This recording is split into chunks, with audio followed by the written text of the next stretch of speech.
Bien-aimés, nous avons un autre cas ici, toujours dans le leadership. Le roi Akab, déjà lui-même, vautré dans l'idolâtrie, sous l'influence de son épouse, la reine Jézabel, qui entretenait des faux conseillers, des mauvais conseillers. Comme vous le savez, dans la cour royale, il y a toujours tous ces conseillers-là. Alors, il avait des prophètes de ventre qui s'étaient fabriqués, les 400 faux prophètes de Baal et les autres 450 faux prophètes d'Astarté. On voit dans 1 roi au chapitre 22, nous voyons que le roi Akab veut aller en guerre. Alors, maintenant, comme il n'aimait pas écouter la vérité, il aimait écouter ses faux conseillers. Il y avait le prophète Michée, que le roi Akab n'aimait pas. Pourquoi? Parce que lui, selon le roi Akab, il prophétisait contre lui. C'est-à-dire parce qu'il disait la vérité. La vérité est que tu dois te repentir et te détourner de l'idolâtrie que vous avez plongé toute la maison d'Israël. Et vous allez voir aujourd'hui, dans le leadership, les gens aiment être entourés par des flatteurs. Ne soyez pas un tel leader. Entourez-vous par de bonnes personnes, compétentes et des personnes qui recherchent l'intérêt du peuple. Ici, il doit aller en guerre. Alors, écoutez ce que Michée lui dit au verset déjà 14. Michée lui répondit, par le Seigneur vivant, je proclamerai ce que le Seigneur m'aura dit. Il va se présenter devant le roi. Alors, au verset 17, on nous dit, Michée déclara, j'ai vu tout le peuple d'Israël dispersé sur la montagne, sur les montagnes, comme un troupeau sans berger. Et le Seigneur a dit, ils n'ont plus de chef, que chacun retourne tranquillement chez lui. Le roi d'Israël dit à Josaphat, je te l'avais bien dit, il m'annonce toujours du mal, jamais rien de bon. Mais Michée reprit, écoute plutôt ce que dit le Seigneur. Je vis en effet le Seigneur assis sur son trône royal avec tous ses serviteurs. Le Seigneur se debout à sa droite et à sa gauche. Il a demandé qui veut aller donner à Akab la mauvaise idée d'attaquer Ramoth de Galate afin qu'il y soit tué.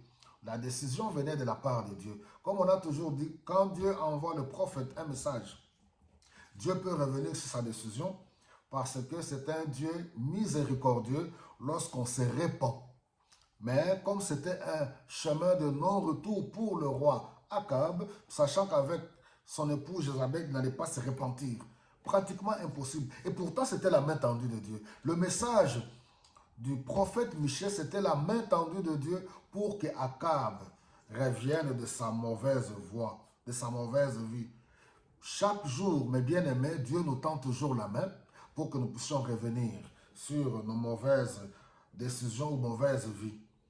Quelqu'un a proposé ceci, un autre cela. Alors, l'esprit qui inspire le prophète qui s'est avancé devant le Seigneur et dit, moi j'irai lui donner l'idée comment, demanda le Seigneur, j'irai, a-t-il dit, et je ferai prononcer des mensonges par tous les prophètes du roi.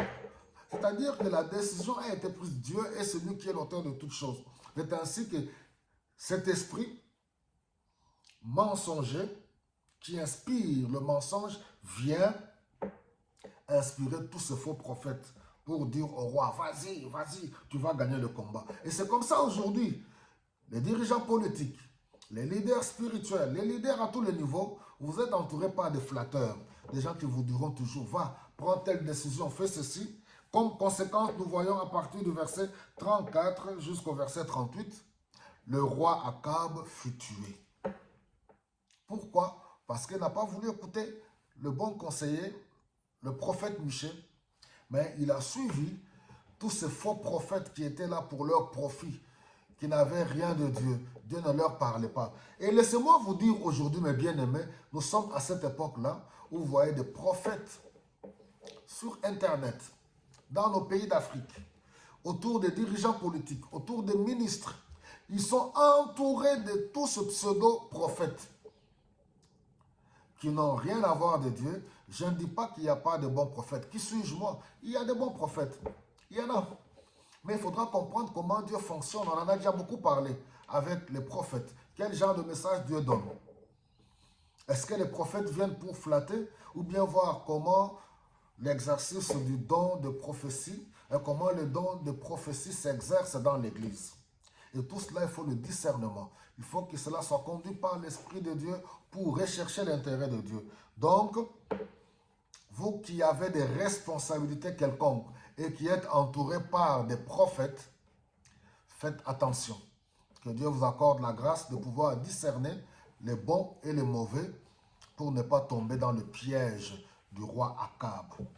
Peut-être que vous n'allez pas mourir comme le roi Akab. Peut-être que vous allez perdre votre poste, perdre votre travail, perdre ce que vous entreprenez ou prendre tout simplement de mauvaises décisions qui vous amèneront à la chute. Que l'Esprit de Dieu nous aide. Soyez tous bénis.